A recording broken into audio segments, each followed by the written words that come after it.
Hi guys! Here me again for another mini vlog! Aalis nga kami ngayon at papunta naman kami sa Taytay Palengke. At dahil nga hindi pa ako nakakapamili ng regalo sa mga pamangkin ko at sa mga inaanak ko na rin. And at the same time, mamimili na rin kami ng gagamitin namin sa bagong taon. At dito na rin kami mamimili ng mga prutas. Pero ang pinaka-personal na pakay talaga namin is mamimili kami ng family t-shirt. At ang kasama ko nga pala yung asawa ng kuya ko. At pagdating nga namin dito sa Taytay Palengke ay nag-ikot-ikot na agad kami. Noong nag-ikot nga kami, ang una naming hinahanap is yung t-shirt na bibilhin namin na para sa bagong taon. At sa kakaikot nga namin, ang una naming nakita is itong Renolium. At dahil pinabili rin kami nito ni mama, kaya nung napadaan kami ay bumili na rin kami agad. Then after nga pagkabili namin ay napadaan naman kami dito sa tindahan ng gold coin. Kaya naman bumili na rin kami ng 2 balot. And then after nga namin makabili ay umikot-ikot ulit kami at napadpad naman kami dito sa bilihan ng mga damit. Ganitong family t-shirt nga ang bibilhin namin. Kaso nga sobrang nahirapan kaming mamili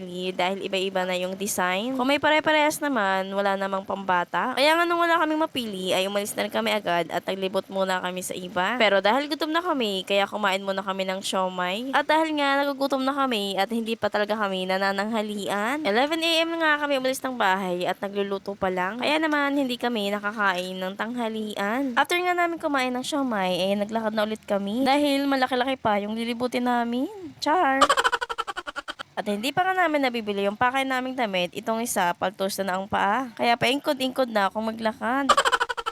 At dahil nga wala kaming makitang damit na pare-parehas yung design tsaka merong pangbata, kaya naman napagpasya na lang namin na plain t-shirt na lang yung bibilhin namin. Ang naging problema lang talaga is wala rin silang pangbata at one size na lang yung meron sila at nagkaubusan ng araw pero magkakaroon daw sila ng stock around 4 to 5 PM pa. At dahil nga hindi na namin maihintay yun dahil gagabihin kami pag uwi, kaya nga nag-ikot-ikot kami at naghanap muna kami sa iba pa. At may nakita nga kami na mas mura at pare-parehas yung print pero one size lang. Pero may pambata na rin kaso iba naman yung kulay. Pero okay na rin yun kasi pare-parehas naman ng print. At medyo malapit na rin naman yung kulay nila sa isa't isa. Kaya nga hindi na kami nagpakapagod pa at nabili na kami dito at ito na lang yung bibilhin namin. At masasakit na rin yung paa namin dahil more than 5 hours na yata kami naglalakad.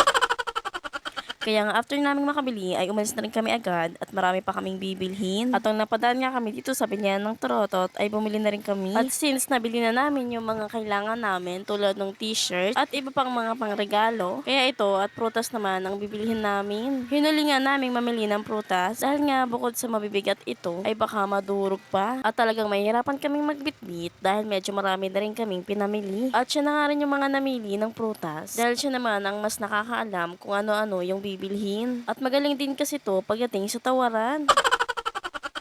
Taon-taon naman, tradisyon na sa ating mga Pinoy na maghanda ng iba't ibang bilog na prutas tuwing bisperas ng bagong taon. 12 iba't ibang bilog na prutas nga ang hinahanda sa mesa tuwing bisperas ng bagong taon. Para daw ito sa 12 buwang masagana. At kapag daw pinuno mo ng handa yung mesa mo tuwing bagong taon, ay meron daw kayong palaging mahiyain na pagkain sa mesa sa buong taon. Ang mga bilog na prutas din kasi ay nagsisilbing pangpaswerte din. Kaya naman taon-taon na nating tong pinanghahandaan. Pero masasagana pa rin ang ating pamumuhay kung sasamahan pa natin ito ng gawa at syempre pagsusumikap. At hindi naman palaging aasa ka lang sa swerte. Kaya naman kilos-kilos din.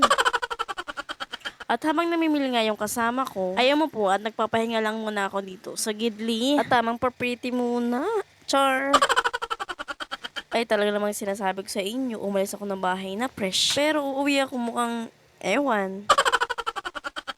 At maya-maya nga yung kasama ko tapos nang mamili ng prutas. At ang chika pa nga niya na sobrang mahal daw ng mga prutas ngayon. Kaya after naming makapamili ay bumiyahe na rin kami agad. Pero dadaan pa nga kami sa bahay nila dahil may kukunin pa rin siya at kailangan din namin ng bag. Kaya nga pagdating namin sa bahay nila ay naghanap na agad kami ng bag at pinagsama-sama na namin yung pinamili namin. Nung umalis kasi kami ng bahay, nagmamadali na rin kami. Kaya naman hindi na rin kami nakapagdala ng malalaking bag. And then after naman namin makuha yung kailangan namin sa bahay nila ay bumiyahe na rin kami. Kaya nga sumakay na rin kami ng tricycle papunta dito sa sakayan. Pero bago nga kami sumakay, ay may kailangan pa kaming antayin. Dahil dito na lang din namin imimit yung pinag-orderan namin ng baboy. At ang masama nga lang ay medyo dumidilim na ang kalangitan at mukhang uulan na naman. At hindi rin nagtagal, maya-maya ay bumuhos na rin yung ulan. Pero wala pa yung inaantay namin dahil traffic nga raw. Kaya nga ito at sumilong muna kami sa mga puno dahil nalimutan din namin magdala ng payong. At buti na lang talaga hindi nagtagal yung ulan. At ng mga oras na nga ito ay nakuha na rin namin yung in-order naming baboy. At taga-antay na rin kami na masasakyan namin. Pero maya-maya nga rin ay nakasakyan na rin kami, pero grabe naman yung haba ng jeep. Kaya talagang hirap na hirap kami umakyat at bumaba dito sa jeep na to. At dahil nga mabibigat yung dala namin. At grabe talagang inabot na kami ng gabi. At pagka-uwi nga namin, hindi pa kami nakakapagpahinga, ay isinapin na namin yung binili naming linoleum dito sa mesa. And then hinugasan na nga rin namin yung mga prutas at kumuha na rin kami ng lalagyan nito. At isinalansa na rin namin ng maayos dito sa mesa. At para naman mabawasan yung gawain namin para bukas. Para nga bukas ay magluluto na lang. At naglagay na nga rin kami ng bowl na may bigas. Tapos inilagay na rin namin yung gold coins. At talagyan nga naman itong nakaroll yung pera. At dahil nga wala kaming ribbon na red, kaya naman nag-improvise na lang kami ng pulang tela. At ito na nga yung kinalabasan ng inayos namin. Kulang pa nga dyan yung ilalagay naming pera dahil magpapapalit pa kami. At maya-maya nga ay nagbalot na rin ako ng regalo para naman doon sa mga hindi ko pa nabibigyan. Yun lang naman guys for today's video. At salamat ulit sa panonood. Bye-bye!